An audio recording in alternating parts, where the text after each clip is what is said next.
They laughed when he walked into the school wearing his U.S. Army uniform. The principal didn't even try to hide her smirk. "Another ex-soldier thinks he can handle kids," she whispered to the vice principal. The school board members rolled their eyes. The teachers muttered among themselves, certain this hire was a mistake. But when the crisis hit, nobody was laughing anymore. His name was Sergeant First Class Robert Hayes, 11 years in the United States Army, military police, 4 Army Commendation Medals. He was stabbed in the chest while protecting civilians during a riot, refusing to abandon his post. That day, he lost a lung, but never his sense of duty. After retirement, Hayes didn't retreat from service. He built a new mission as a school security officer. He couldn't patrol war zones anymore, but he could protect children. For years, he worked quietly, never discussing his combat experience. Until one cold Monday morning, everything went wrong. It started as a normal day at Lincoln Elementary. Kids laughing on the playground, teachers scribbling math problems, the smell of cafeteria pizza drifting down the halls. Ordinary until 10:45 a.m. when a man with a knife forced his way past the front desk. Teachers screamed, children cried, terror spread through the building. The principal slammed her office door and hit the panic button. Teachers locked their classrooms and whispered frantic prayers, but the intruder kept moving. His footsteps echoed like a nightmare. In the security office, Hayes heard the commotion and knew instantly. His army instincts flared alive. He grabbed his radio, calmly relaying details to police as he ran toward the danger. The man had forced his way into the library. 26 kindergartners and their teacher were cornered. Tiny children clung together, sobbing. Their teacher stood frozen, shielding them with her arms, powerless. Hayes stepped into the doorway like a wall of steel. His damaged lung burned with every breath, but he didn't hesitate. He spoke to the man with calm authority, drawing his focus away from the children. Step by step,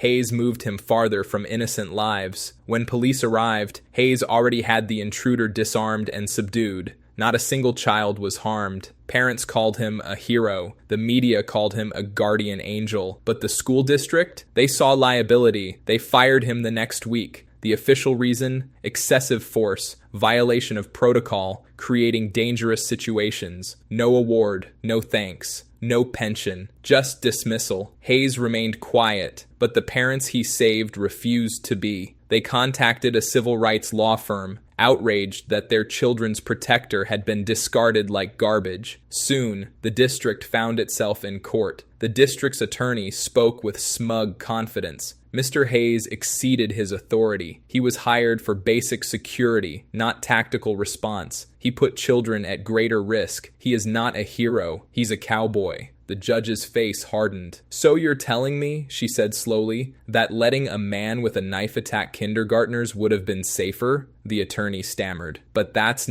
we're not suggesting. That's exactly what you're suggesting," the judge snapped. "This soldier protected 26 children when everyone else was hiding. He prevented a massacre, and you fired him for it. That is not policy compliance. That is moral bankruptcy." The courtroom erupted with outrage. Minutes later, the verdict came. Full reinstatement, a multi-million-dollar settlement, mandatory policy changes, and Hayes' name completely cleared. As he walked out of court, a mother ran to him with her little boy, the same child he had saved. Both were sobbing. "You saved my baby's life. How can we ever repay you?" Hayes knelt and smiled softly. "Just stay safe, buddy." But no one liked and subscribed the soldier.